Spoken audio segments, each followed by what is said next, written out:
Most studios start to skip this sort of calculation, leaving them blind to whether they're truly becoming profitable or vice versa. Hey everyone, welcome to another episode of the Fitch Great Cast. I'm your host, Zach Coleman, and today we're going to help you calculate your LTV or lifetime value of your members in, let's try, 5 minutes and go. If you've ever had a problem with your LTV or, like I said, lifetime value, you can't really make those smart decisions on if you're pricing enough, if you're utilizing the right channels, or how effective your marketing or retention can be. Most studios start to skip this sort of calculation, leaving them blind to whether they're truly becoming profitable or vice versa. They think that they're utilizing certain channels effectively, but in reality, they're not truly becoming profitable because they're losing out on retention and or that lifetime value. You know, I worked with a studio a little while back. When they first came in, we kind of assumed that their LTV was around, $500. But after going through the numbers, really diving in and understanding the lifetime value of said member, we were able to figure out that it was around $1,500.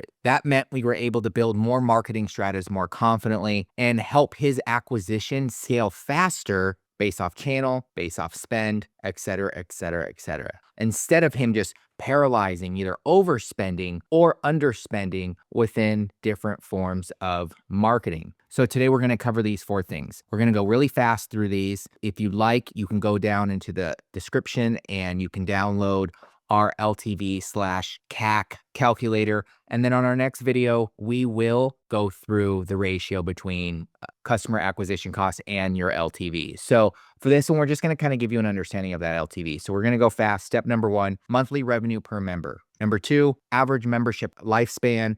Number 3, we're going to kind of utilize that to come up with a rough lifetime value. And then 4th, for a little bit more advanced, once you're a little bit bigger, kind of understanding the gross of that lifetime value and then minusing it down to what the actual lifetime value is based off of profitability. So let's kind of dive into them.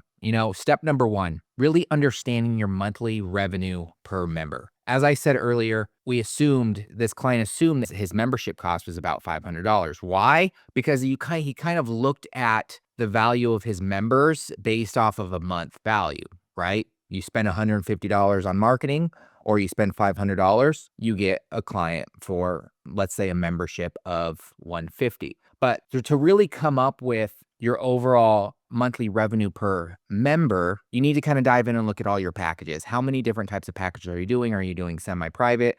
Are you doing group classes?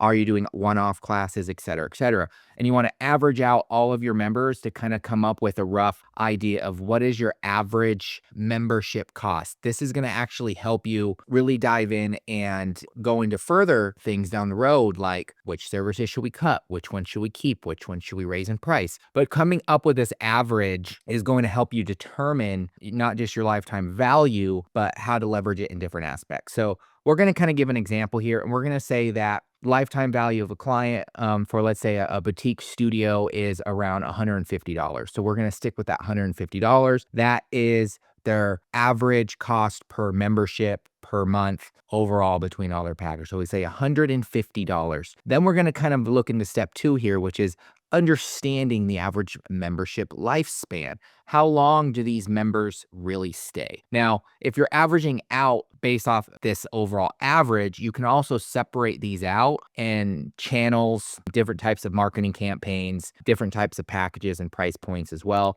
And you can kind of calculate them next to each other because sometimes your lifetime value is going to shift. So just for the case of keeping this simple and getting you a start on how to handle this, I would say, let's say an average lifespan of a client is around 10 months. So step number 3 here is then timesing that basically together. Very simple. 10 months times 150 is $1,500. And that is the lifetime value in the cost that is associated anytime you lose or you gain a client. So you can kind of look at this calculation in many different ways.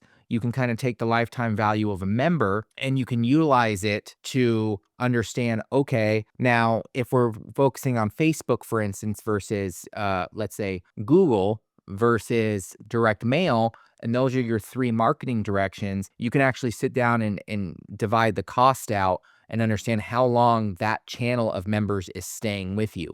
The way people come in definitely makes their decision process if they're staying a month, 2 months. For instance, Facebook ads and challenges, if you're doing free stuff, probably 1 or 2 months.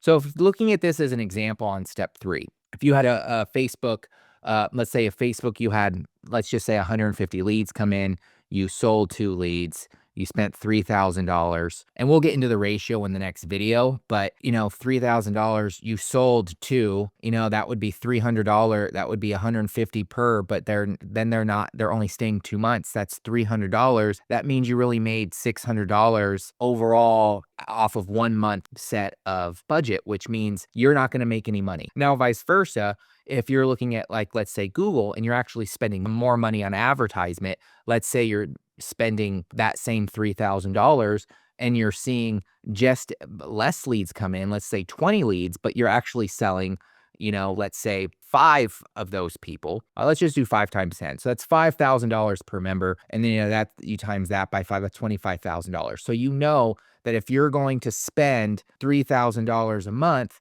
that you're going to eventually make $25,000 off of those members. Remember, ad spend and what you're spending a month is just for 1 month, then they become members. So you're actually accumulating.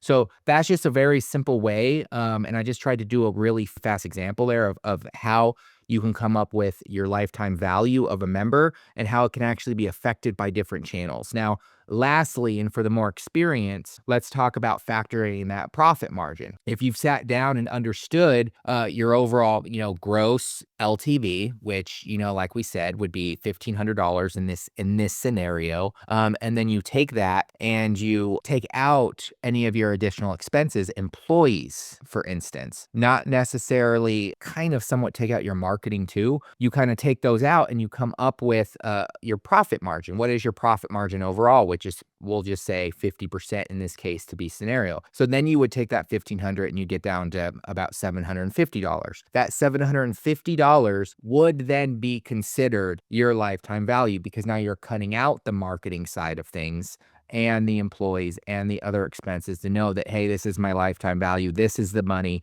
that we're going to profit on said member. The HFA did come about, and they did do a study that showcased that when you increase membership retention by just 5%, it can boost profitability from upwards of 25 to 95%, which drastically increases the lifetime value of each member. Now, why is this stat important? Because as you're looking at LTV and you're working with marketing agencies, or you're bringing someone in-house to do your marketing, whatever you may be doing from the marketing side, you have to notice that if you're able to just grow a person's lifetime value by 1 month, that adds on $150, right? So you're looking at, instead of $1,500, you're looking at $16,500, for instance, or you're looking at 50% of $16,500. I'm not going to get into the math, but you're looking at an extra, we'll just say $100 for that one member. Now, think about if you did that with 50 members. 50 members times 100, that's another $5,000 a year. So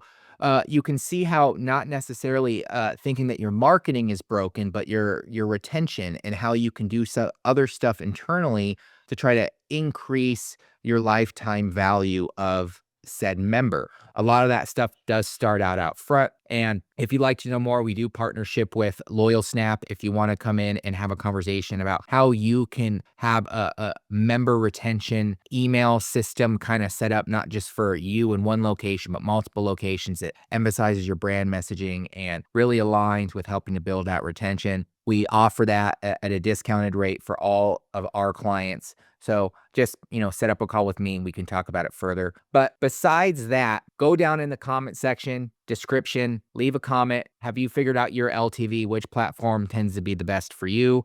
And click that download in the description section. It will kind of give you an idea of your client acquisition cost ratio versus your LTV. And it gives you some examples of different scenarios where you can dive into channels, different marketing campaigns, et cetera, and shows you maybe some of those things that you might not realize within your marketing expenses that may actually be affecting why you're not closing compared to other metrics. Again, that's down in the description. Go ahead and download that. Once you start to understand your lifetime value, you can actually start to build more confidently, understand how much you're actually needing to spend to grab a new member, focusing on more retention and helping you start to scale more sustainably. Again, I really appreciate you jumping on the Fitch Grit Cast. I'm your host, Zach Coleman, and we'll see you in the next one.